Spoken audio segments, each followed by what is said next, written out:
हमेशा कहा जाता है जैनियों के 3 लक्षण कौन कौन से? रात में भोजन करना कि नहीं करना? नहीं करना। दूसरा, पानी छान कर पीना। और तीसरा, देव दर्शन करना। समझ आ रहा है? ये 3 लक्षण बताए गए जैनियों के। अब आप सोचो, पानी छानकर पीने के लिए कहा गया है कि पानी छानकर पियो, पानी छानकर पियो।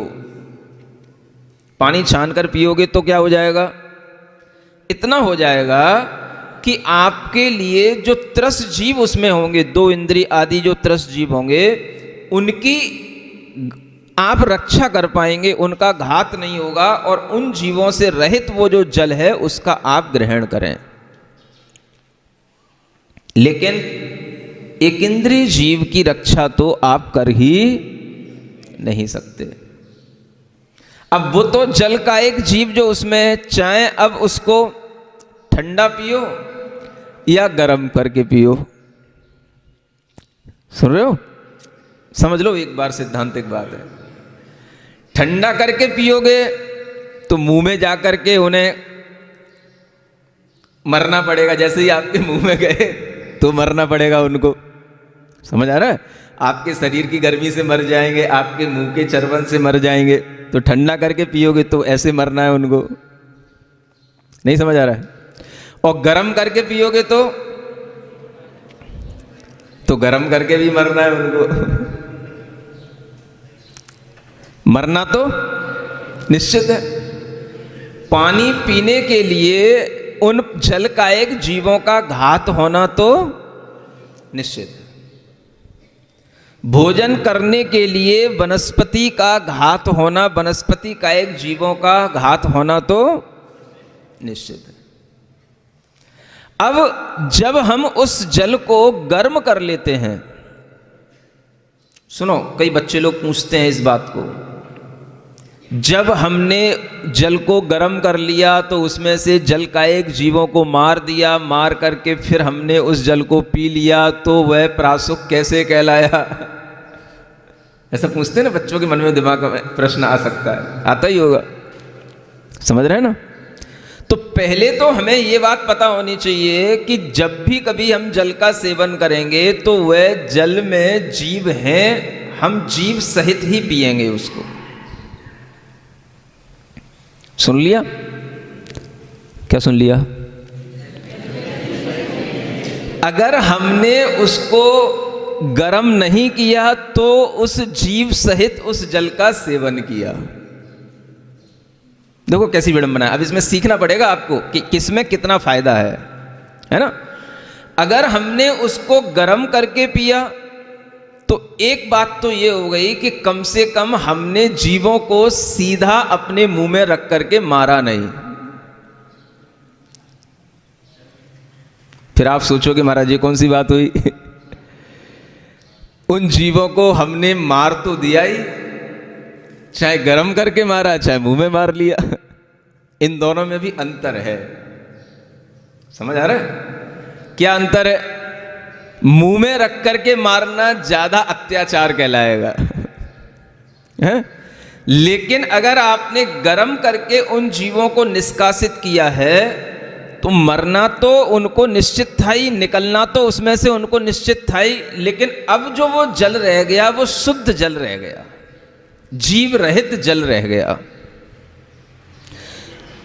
जीव निकल गया उसमें से, अब उसमें जीव नहीं रहे। जो जल जीव थे, उन जल का एक जीव थे, उन जीवों ने जल को ही अपनी काया बना रखा था। अब ऐसा नहीं समझना कि उनका शरीर उसमें रह गया। समझ आ रहा है? वो शरीर तो अशुद्धि होता है, जैसे मनुष्य का शरीर होता है, त्रियंचों का शरीर होता है।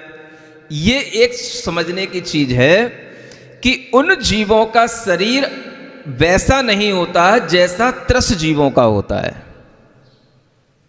किनका होता है? त्रस जीवों का मतलब 2 इंद्रिय 3 इंद्रिय आदि इन जीवों का जैसा शरीर होता है वैसा शरीर उनका नहीं होता है। जितने भी त्रस्त जीव होंगे उनके शरीर में रक्त होगा, समझ आ रहा है, मांस होगा, लेकिन जो एकेंद्रीय जीव होते हैं उनके शरीर में रक्त और मांस नहीं होता है। जब ये समझ में आ जाएगा तभी आपको लगेगा कि प्रासुक जल का और अप्रासुक जल का महत्व क्या है। जब हमने प्रासुक कर लिया तो क्या कर लिया, उसमें हमने देखो त्रस्त जीवों की रक्षा संभव थी, त्रस्त जीवों की रक्षा संभव थी, इसलिए उनको हमने सावधानी से छन्ने के माध्यम से निकाल करके उन्हें यथास्थान पहुंचा दिया, वो जीवित हैं। सुन रहे हो ना, त्रस्त जीवों की रक्षा संभव है, एकेंद्रीय जीवों की रक्षा हमारे द्वारा संभव नहीं है। अब उसमें भी और अच्छी विधि क्या हो सकती है, तो ये हो सकती है कि उन जीव सहित जीवों को उस जल को हम न पिए, पहले उसमें से जीवों को अलग कर लें गर्म करके, और वो केवल जल रह जाए तो वो अजीब रह गया, अब उसमें जीव नहीं रहे, समझ आ रहा है, तो वो जीव रहित जल कहलाएगा, उसका नाम है प्रासुक जल। उससे दो फायदे होंगे। एक फायदा तो ये होगा कि आप डायरेक्ट जो जल को पी रहे हैं और उससे जो जलकायक जीवों की हत्या आपके मुंह में डायरेक्ट हो रही है वो नहीं होगी, समझ आ रहा है। जीव तो चलो मरेंगे ही, वो तो निश्चित ही है, क्योंकि उसके बिना तो अपना जीवन चलने वाला है ही नहीं। दूसरा ये होगा कि जब वो जीव हमारे शरीर में पहुंचते हैं, किसी भी तरह का वह जल जो हम बिना छना हुआ या छानने के बाद भी जलकायक जीवों से जो सहित जीव से सहित जो जल होता है वो हमारे शरीर में पहुंचकर भी बहुत देर तक रहेगा, तो उसमें भी जीवों की उत्पत्ति और जल्दी अधिक अधिक होती रहेगी।